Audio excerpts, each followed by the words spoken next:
गाजियाबाद में 3 बहन कूदी या धक्का दिया, पिता ने 2 बातें बताई। अपार्टमेंट की महिलाएं बोली, बच्चियों की माएं गाली दे रही थी। गाजियाबाद में 3 फरवरी की रात 3 बहनों ने सुसाइड किया।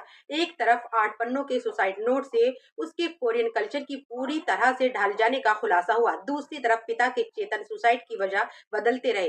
कहा कि कोरियन गेम्स की टास्क की आखिरी पड़ाव में सुसाइड कर लिया।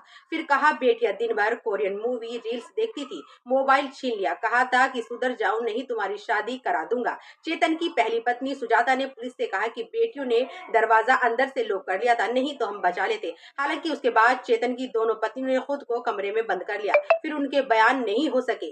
अब पुलिस की छानबीन चेतन के बयान और उसकी पत्नियों की सीडीआर, बैंक डिटेल और घर के अंदर फोरेंसिक सबूत के इर्द गिर्द चल रही है। सुसाइड की कहानी के बीच अब कई सवाल उठने लगे हैं, जिनके जवाब पुलिस ढूंढ रही है। 3 बहनों की मौत की सच्चाई के आखिरी करीब के पहुंचने के लिए भारत सिटी B1 टावर के फ्लैट नंबर 907 में रहने वालों से बातचीत की। भारत सिटी B1 टावर के फ्लैट नंबर 907 में चेतन अपनी 2 पत्नी और 5 बच्चों के साथ रहते थे।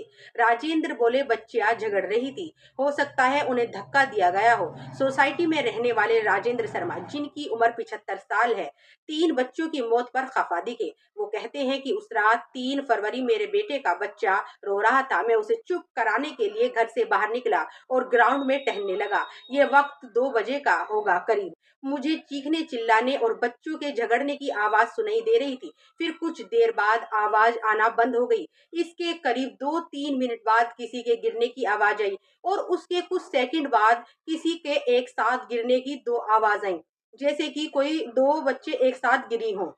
उनका कहना है कि तीनों बच्चियों जमीन पर पड़ी हुई थी, उनका खून बह रहा था। तब तक आसपास के लोग भी आ चुके थे।